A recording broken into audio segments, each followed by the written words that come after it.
an'Andriamanitra rery ny voninahitra ny amin'ny fizarana voalohany iny, ditra ny fizarana faharoa indray azany zao a ny amin'ny Toriteny a zay mamarana an'ity adventy ity.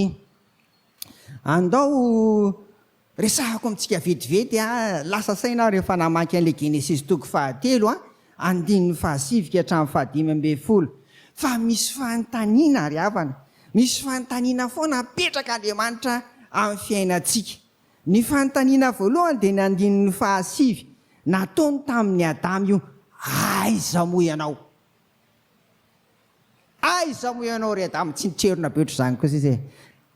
Aiza moa ianao ry Adama? Zay zany le izy. Dia mampieritreritra tokoa io hoe manoloana ny fiainantsika amin'ny fanompona. Alady faefatra amin'ny advento anio, aiza moa ianao amin'izay? Aiza ianao?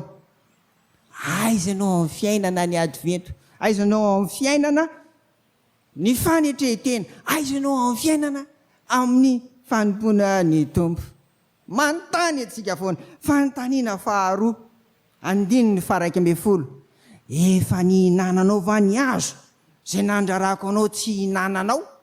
Amin'izao fiainana izao dia misy mantsy ny fepetra men'Andriamanitra antsika, ary zay natao hoe didy. Ny didy dia roa ihany, ny azo atao ary ratsy indrina izy dia hoe tsy maintsy atao sy ny tsy azo atao, zay ihany. Reto atao ary reto aza, zay ihany zany. Ka manoloana koa izay nasain'Andriamanitra natao, satria nihinanany Adama sy Eva ilay didy, dia izy efa nihinananao va ny azo izay nandrarako anao tsy hinananao? Teny milaza zany efa nisy hoe nandrarako anao kanefa mbola nataonao ihany. Ny adventy koa zany tena fivalozana, fibebahana manoloana izay nasain'ny tompo nataontsika. Ary farany a ny 12, ity indray ny vatana tamin'ny Eva. Inona zao nataonao zao? Teny am-piandohany, aiza ianao? Eto indray, inona zao nataonao zao? Vatana amiko, vatana aminao. Manoloana ny tenin'Andriamanitra, mibaikin'Andriamanitra, fiaraha-miaina amin'Andriamanitra miaraka amin'ny Jesosy Kristy. Inona zao nataonao zao? Mifanaraka amin'ny tiany tompo sa mifanaraka fotsiny amin'ny hoe tiany tiako? Fa raha hoe ny tianao dia mila torotoroana zany ao anatin'izao fanetretena izao ry havana. Fa tsia, inona zao nataonao zao? Ary mety fanontaniana apetraky ny tompo amintsika isan'andro zany ry havana. Fa dia ny alako iny a, fa ny tena tiako nidirana dia ilay filazany tsara araka ny Luka ry havana, toko 7, 19 ka hatramin'ny 15. Tsy hitako loatra mantsy a ny anakambanana azy ireo, dia zay no natonga ny hoe le saina koa kely ny saina zany, tsy mahatakatra firy, tsy fantatro fa ny anazy zay ny takatro. Tsy hitako ny anakambanana an'ireo dia anosarahako ry havana. Luka toko 7 ary a, andao jerentsika ny 19 ka hatramin'ny 15. Fa le raha antsika mamaky a dia ny 19. Ny 19 amin'ity filazantsara ka ny Luka toko 7 ity.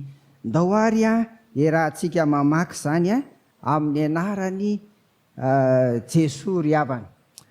Aroa izy tamin'ireo, nazovy no mandray io zaza io, no ny anarako dia mandray ahy, ary nazovy no mandray ahy dia mandray izay naniraka ahy.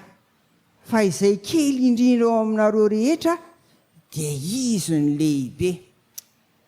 Dia mba hanao taridresaka, satria izay zany rehefa lemba tahako tony dia mba mijery an'le teny fototra aloha. Dia ilay teny fototra amin'le resaka hoe lehibe tenenina voalohany eo, satria ny adevitra ny amin'izay ho lehibe ry zalahy, mpanaradian'ny tompo zany, dia mega zany. Amin'ny teny grika dia haintsika tsara zany mega zany. Ho anareo mahay matematika, 10 puissance safira zany 6, 1 million zany. Ary milaza amarony, ary milaza lehibe zany, zany mega zany.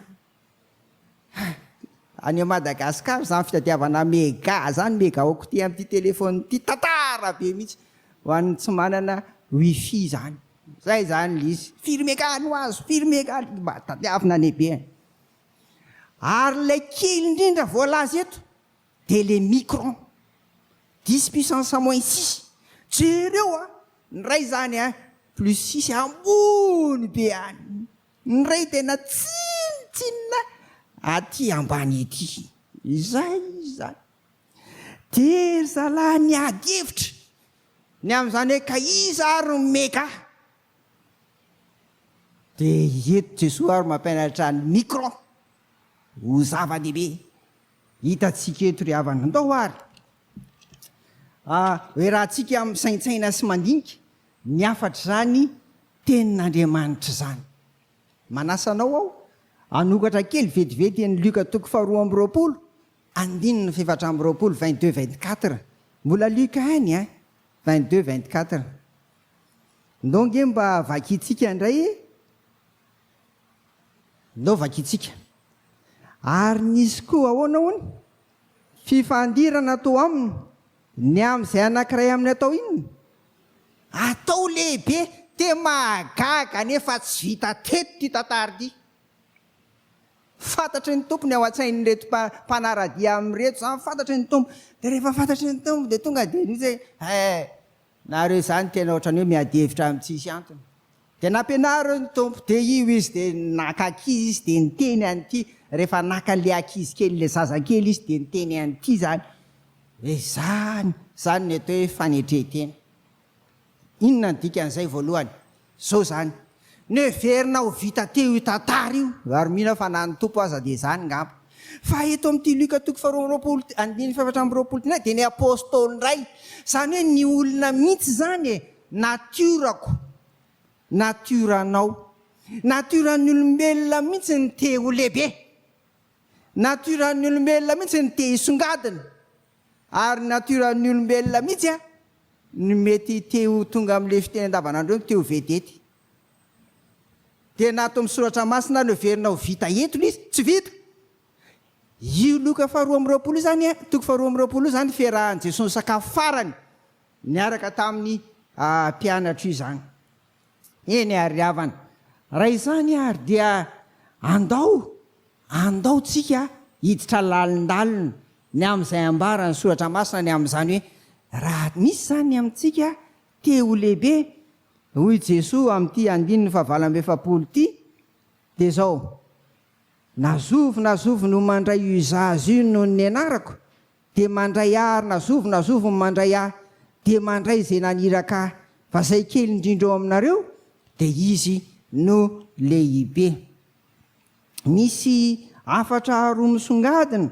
mivoaka avy amin'izany hoe mianatra ny ankizy zany tsy ankizy fa za satria paidiona io aitsika ny amin'ny hoe pédiatrie aitsika ny atao hoe pédagogie zay zany tena zaza kely io zany zay zany le izy de zao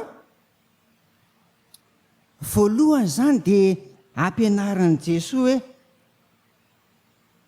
aleveno impito mandifotr'olona zay fiteny malagasy ny firehareana sy ny fanambonitena ka maka ny toetrany zaza inona ny toetrany zaza ary roa izy voalohany tsy mirehare izy fa ny zaza de miankina amin'ny hafa ary indrindra zay lehibe no izy mahariana amin'izany ny ray aman-dreniny ry havana miakina mandrakariva amin'izay lehibe ny zaza advento izao iza no ekinantsika iza ny lehibe no itsika Jesosy Kristy le andrasantsika indray fiverenana noho izany miendriky ny fanetretena zany de manala zay resaka firehareana sy fiambona rehetra fa fiakinana tanteraka amin'i Jesosy Kristy mandrakariva na hoe isan'andro mora vao fitaka satanitsika zao le Genesis 3:7 andininy 7 hatramin'ny 10 teo ny Romanina 9 andininy 7 hatramin'ny 20 eto ndray de mipampianatra sandoka eto amin'ny Genesis satana fa eto mipampianatra sandoka reo karazana fampianarana mora voafitaka sika fa zao hoe miakina amin'ny tompo jereo hoe tena araka ilay sitrapon'Andriamanitra ve zany, araka ny baiboly ve zany. Zay zany toetsain'ny zaza miakina amin'ny ray aman-dreny, tsia kosa dia miakina amin'ny Jesosy Kristy ary manantena ny fiaviany zany.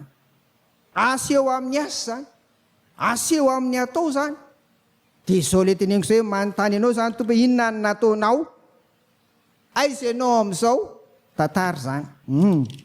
Manaraka ny faharoa ianarantsika amin'ny zaza dia ho an'i Jesosy ny lehibe indrindra dia tsy maintsy feno fanetretena, vonina andray an'ireo izay tsy misy mihevitra, nazara fa heverina eo amin'ny fiainana izany.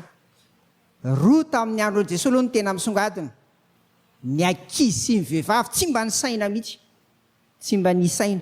Sarotra ihany koa tokoa ao anatrehany rehetra raha ndeha haka vehivavy Jesosy, avy ianao dia mba ety milahatra miaraka amin'ny Jesosy, fa dia alohany naka ankizy zany a. Ka amin'ny Jesosy zany ny fanetretena dia izao, vonina andray an'izay rehetra hoe tsy dia misy mihevitra indrindra. Mipitra ireo amin'izay heverina ho ambany eo amin'ny fiainana, amin'izay heverina ho mahantra, amin'izay heverina fahadiran'ovana, amin'ireo izay heverina tsy manana fahatenantsony amin'ny fiainana. Zao ry havana, zao dia mizara aminareo fa ny olona mamparelo indrindra dia miboaka sitrana, ary tsy dia tsara ntsony manao an'ireny ohabolana momba ny boky ireny, satria efa endriky ny fanavakavahana zany, dia tsy dia tsara zany. Fa izy sitrana, tsisy tanana sana ny tongotra le manao an'izao, fa tsisy fela-tongotra, fa le velona sisa na ny mampakatra hanina any am-bava aza, tena iza mba mihevitra an'ireny. Zay zany ilay fanetretena ry havana, zay ilay fanetretena zany ampianarin' Jesosy. Ny lehibe dia vonina andray sy karakara sy hanampy ny tahaka an'ireny zany. Zay ny anarana amin'ny ankizy. Fa izao tia ny farany hitantsika eto amin'ilay andininy fa 4:20 ka hatramin'ny 5:20. Zao tia farany ity. Maika dia maika amin'ny mpianatra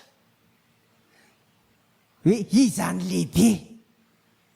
Nefa rehefa jenareo ny 5:50 amin'ity toko 7 amin'ny Luka ity, dia namoaka demoniry zareo fa tsy nahavoaka. Dia hitantsika indray eto amin'ny 6:50 ka sy ny 15 ity hoe nahita olona hafa indray zalahy anankiray namoaka demoni ary mety natafavoaka. Dia ozy hoe norarahanay satria nahoana tsy miaraka amintsika. Hoy Jesosy, mahafinaritra le 15:50. Hoy Jesosy, aza rarana fa zay tsy manohitra anareo dia momba anareo. Zany hoe zay tsy adversera dia miaraka amintsika zany. Zay zany le eto. Inona no hevitra zany? Ary zay le tena fanetretena goavana koa eto. Efa nitory an'ny takity andray andro tadidiko teto amin'ny tempelipitra ity.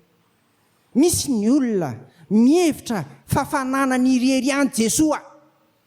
Izy no manana any Jesosy dia irery any zany, fa ny hafa tsy manana azy. Fanetretena hitraitra zany. Zany le fanetretena hafa loko amin'ny fiainana zany, tsy izy zany. Tena firiariana ara-panahy zany.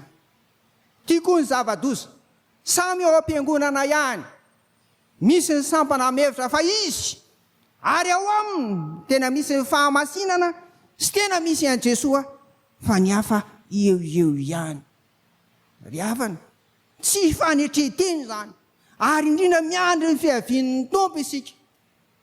Jesosy Kristy ihany no afaka manamarina hoe ao am-pon'ny olona ve, ao anatin'le sampana ve, sa tsy asa fanahy masina zany, fa tsy azontsika ireharehany zany. Valo ny isan'ny sampana, fa tsy hanonona le anankiray aho zay tena mihevitra fa ao aminy tena misy ny fahamasinana sy ny sisa rehetra fa samy mieritreritra ry havana. Ary farany, misy ny fiangonana zay tena mihevitra koa fa ao aminy misy Jesosy, ary ny eo amin'ny tena idealy fa ny any amin'ny hafa tsy izy ary efa tsy manaraka ny ataony dia tsy izy. Zay le nyteneko hoe fanambaraka teto zay tamin'ray andro tena diso hevitra zany. Raha izany no entinao miandro ny tompo very ianao. Tsy mahazo tsaraina misy atsika sy ny ataontsika hoe izay miaraka amin'ny Jesosy tia nambara amin'izanga mety hoe ny anaran'le fiangonana mihitsy koa misy hoe Jesosy na tsy fantatro daholo tsy maninona fô Jesosy zay tsy miaraka amintsika zay tsy manohitra antsika mazazafady dia miaraka amintsika zany. Na aiza izy na aiza na inona ilay fiangonana ka mbola manompo an Jesosy Kristy, mbola miantso an Jesosy Kristy ary mbola mitory an Jesosy Kristy ilay maty nitsangana tamin'ny maty ary indrindra eo akavanan'ny iray dia izay ny atao hoe fiangonana ry havana. Gaza tsara ina amin'ny rehetra indray andro ny ialako ty ry havana amaranako an'izany indray andro dia nisy ny zara tao aminay tao amin'ny Facebook tao amaranako azy ty tany amin'ny taona 90 tany tantara mariny ty tany amin'ny taona 90 tany dia nanao any atao hoe DM manadika teny iombonana ekumenika eto Madagasikara ny FKMA ny fiangonana efatra zany dia nisy ny teno nisy ny tatitra elako ara fa za tsy malala fa zao le resaka hoe manangona baiboly amin'izao fa isy anovo ny baiboly dia hoy zay hoe tena lasa saina amin'izany misy anao fa manangona daholo le baiboly taloha fa iova amin'ny baiboly amin'izao dia hoy zay fotsiny raha le baiboly dika teny iombonana ekumenika eto Madagasikara no milaza fa tsy zanak'Andriamanitra Jesosy. Raha le baiboly io dia no milaza fa aleny tantara-pamonjena te nijaly maty naleviny tsangana tamin'ny maty mboly zay ny tantarainy baiboly io na manahoana ry havana kosa tandremo eto ampiandrasantsika ny fiavian'ny tompo ampetsaka ny zavatra mila tandremana ary zay no natonga ny Paul zany sahirana mihitsy izy nananatra artiky be ty tenin'ny farany amin'le romanina toko fa 9 vakina tamintsika ty ndonge mba io ny amarana le Toriteny zay zany dia mba hoe inony ty dia mba miara-metana zany tsika hoe tapitra le advento dia mba manahoana zany indrindra le fanontaniana tany aloha reny mila valina daholo reny zavatra reny fa etsika mandroso amin'izao fiainana izao zany eny ary havana ity zany dia karazana tsodrano koa ny namarana ny izy ty namarana ny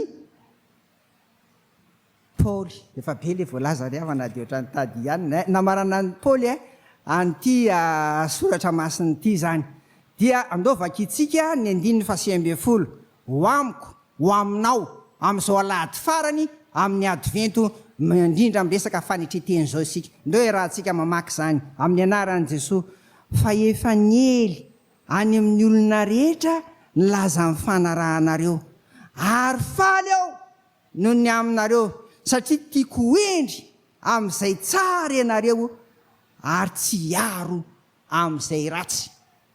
Io zany toepanahtsika mamarina zao advento zao miandry indray fiavian'ny tompo. Amen.